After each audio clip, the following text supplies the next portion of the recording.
Friends, எல்லாருக்கும் வணக்கம். இன்றைக்கி ரொம்ப சூப்பராக ரிச்சாக அவன் இல்லாமல் கேரமலைசேஷன் ப்ராசஸ் இல்லாமல் ரொம்பவே சிம்பிளாக எப்படி நம்ம கிறிஸ்மஸ் ப்ளம் கேக் லாஸ்ட் மினிட்ல ஈஸியாக பண்ணலாம் அப்படின்றத பார்க்க போகிறோம். இந்த ப்ராசஸ் ட்ரெடிஷ்னல் ப்ராசஸ் மாதிரி ரம்லையோ வைன்லையோ சோக் பண்ண வேண்டி இருக்காது. இருந்தாலுமே அதே டேஸ்ட்டை நம்ம இந்த மெத்தட் மூலமாக நம்ம கொண்டு வரலாம். ப்ளம் கேக்னாலே அதில் நிறைய ட்ரை ஃப்ரூட்ஸ் அண்ட் நட்ஸ் இருக்கும்ல ஃப்ரெண்ட்ஸ். ஸோ அதுக்காக நான் என்கிட்ட இருந்த எல்லா ட்ரை ஃப்ரூட்ஸ் அண்ட் நட்ஸ் எடுத்திருக்கேன். நீங்கள் இதில் என்ன ட்ரை ஃப்ரூட்ஸ் வேணால் ஆட் பண்ணிக்கலாம். கிரான்பெரிஸ் ஆட் பண்ணிக்கலாம், ரெய்சின்ஸ்லேயே அந்த கோல்டன் ரெய்சின்ஸ் ஆட் பண்ணிக்கலாம். இப்போ நான் என்கிட்ட இருந்த பாதாம், டேட்ஸ், கேஷ்யூ நட், இந்த black raisins, walnuts, tutti frutti இது எல்லாமே எடுத்திருக்கேன் ஃப்ரெண்ட்ஸ். இப்போ நான் இந்த நட்ஸ் எல்லாத்தையுமே நல்லா சாப் பண்ணி எடுத்து வச்சுருக்கிறேன். மீதி அந்த ட்ரை ஃப்ரூட்ஸ் எல்லாமே ரெடியாக எடுத்து வச்சுருக்கேன். இப்போ நான் இதில் லெமனை கிரேட் பண்ணி இந்த லெமனோட ஜெஸ்ட் எடுத்துக்கிறேன். இந்த லெமனோட ஜெஸ்ட் இதில் ஆட் பண்ணுறதுனால இந்த கிறிஸ்மஸ் கேக்குக்கு ஒரு நல்ல ஃப்ளேவர் கிடைக்கும் ஃப்ரெண்ட்ஸ். ஸோ அதனால் இதை நான் கிரேட் பண்ணி எடுத்துக்கிறேன். ஸோ லைட்டாக இந்த லெமன் ஜெஸ்ட்டை எடுத்த பிறகு அதே மாதிரி நான் இந்த ஆரஞ்ச் ஜெஸ்ட்டையும் கிரேட் பண்ணி எடுத்துக்கிறேன். இப்போ இது ரெண்டுத்தையுமே சேர்த்து இந்த அளவுக்கு நமக்கு கிடச்சிருக்கு. இப்போ நான் இதை தனியாக எடுத்து வச்சுக்கிறேன்.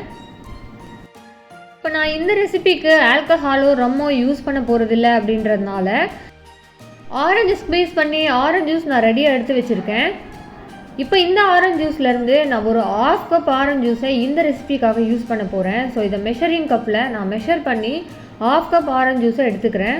இப்போது பியூரான 1/2 கப் ஆரஞ்சு ஜூஸ் நம்ம இதில் ஆட் பண்ண பிறகு இதோட நான் ஒரு 1/2 லெமனை ஸ்க்வீஸ் பண்ணி எடுத்துக்கிறேன். இப்போ அந்த ப்ராசஸ் தான் நான் உங்களுக்கு பண்ணி காட்டிகிட்ருக்கேன். ஸோ இப்போ வரைக்கும் நம்ம கொஞ்சம் கூட வாட்டர் ஆட் பண்ணலை. இப்போ இந்த ஸ்டேஜில் நான் ஒரு 1/2 கப் வாட்டர் ஆட் பண்ணிக்கிறேன். 1/2 cup orange juice, 1/2 lemon squeeze பண்ணியிருந்தேன். இப்போது 1/2 கப் வாட்டர் இதில் ஆட் பண்ணிட்டேன்.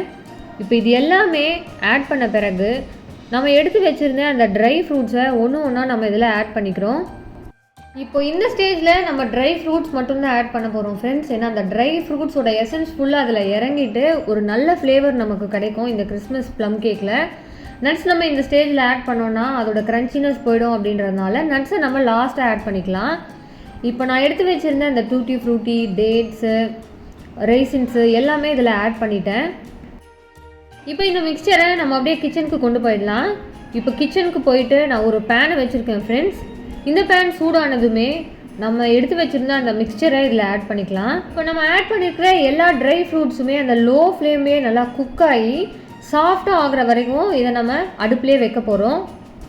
இது எந்த அளவுக்கு நமக்கு இந்த ஆரஞ்ச் ஜூஸில் ஸ்லோ குக் ஆகுதோ அந்த அளவுக்கு அந்த ரெய்சின்ஸ்லேருந்து டூட்டி ஃப்ரூட்டி நம்ம ஆட் பண்ணியிருக்கிற ஒரு ட்ரை ஃப்ரூட்ஸ்லேருந்தும் அந்த எசன்ஸ்ன்றது வெளியே வந்து ஆல்கஹால் எதுவும் ஆட் பண்ணாமையே நல்ல டேஸ்ட் அண்ட் ஃப்ளேவரை கொடுக்கும். பார்த்திங்கன்னா நம்ம ஆட் பண்ண அந்த ஆரஞ்ச் ஜூஸ் லைட்டாக கொதிக்க ஆரம்பிச்சிருக்கு.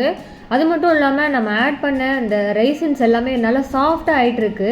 ஸோ இந்த ஸ்டேஜில் நம்ம ஆஃப் பண்ணிடலாம்.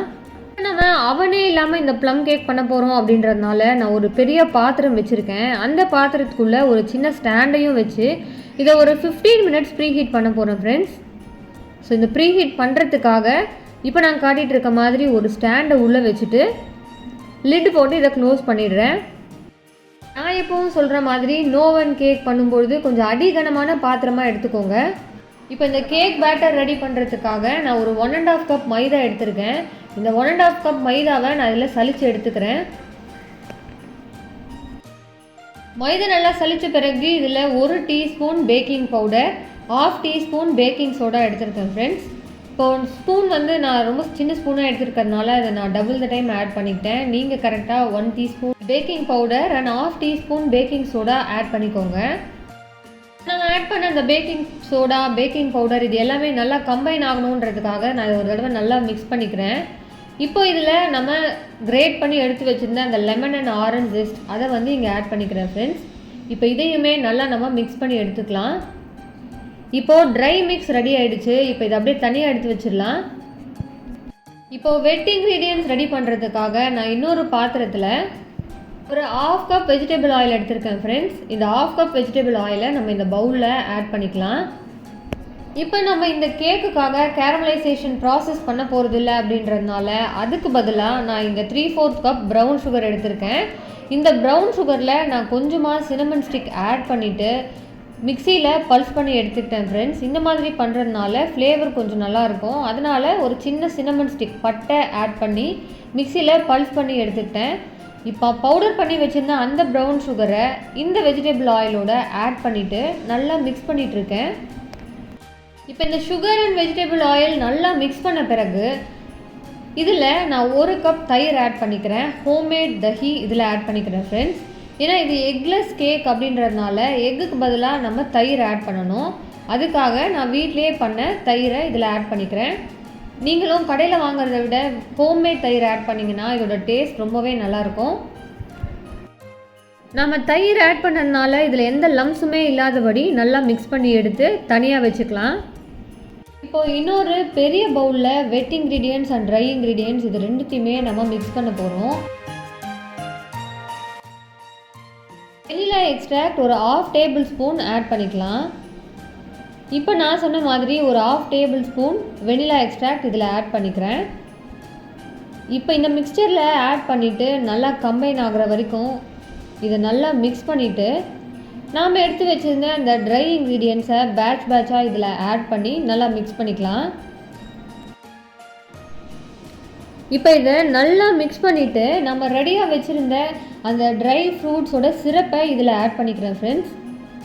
இப்போ பார்த்தீங்கன்னா பேட்டரை நல்லா மிக்ஸ் பண்ணிவிட்டு அந்த ட்ரை ஃப்ரூட் சோக் ஆகிட்டு இருந்த அந்த ஆரஞ்சு ஜூஸ் அந்த சிரப்பை இதில் ஆட் பண்ணிவிட்டு நல்லா மிக்ஸ் பண்ணிக்கிறேன். நம்ம அந்த ட்ரை ஃப்ரூட்ஸ் சிரப் ஆட் பண்ண பிறகு இது இப்படி தான் இருக்குது பார்க்குறதுக்கு. இதை நல்லா மிக்ஸ் பண்ணிடலாம். இதை நல்லா மிக்ஸ் பண்ண பிறகு நம்ம இன்னும் நட்ஸை ஆட் பண்ணலை. நட்ஸை கடைசியாக ஆட் பண்ணலான்னு சொல்லியிருந்தேன். ஸோ அதுக்காக நம்ம எடுத்து வச்சுருந்த நட்ஸ் எல்லாத்தையுமே ஒன்றா இப்போ ஆட் பண்ணிக்கிறேன். இப்போ நம்ம கேக்கோட பேட்டர் சூப்பராக ரெடி ஆகிடுச்சு. இப்போ இதை அப்படியே நம்ம பேக்கிங் ட்ரேக்கு மாற்ற வேண்டியது தான். இப்போது நான் பேக்கிங் ட்ரேவை எடுத்து வச்சுட்டு உள்ளே ஆயில் க்ரீஸ் பண்ணி எப்பவும் போல் பார்ச்மெண்ட் பேப்பர் போட்டாச்சு. இப்போ நம்ம ரெடி பண்ணி வச்சுருந்த அந்த பேட்டரை இதுக்குள்ளே ஆட் பண்ணிவிட்டு மேலே இந்த கேக் பார்க்குறதுக்கு நிறைய டியூட்டி ஃப்ரூட்டி நட்ஸ் எல்லாம் ஆட் பண்ணால் பார்க்க இன்னுமே கொஞ்சம் அட்ராக்டிவாக இருக்கும் அப்படின்றதுனால நான் கொஞ்சம் நட்ஸ் டியூட்டி ஃப்ரூட்டி ரைசின்ஸ் எல்லாம் போட்டுக்கிட்டேன். இப்போது ஆல்ரெடி நம்ம 15 மினிட்ஸாக ப்ரீஹீட் பண்ணிகிட்டு இருக்கிற அந்த பாத்திரத்தை ஓப்பன் பண்ணலாம்.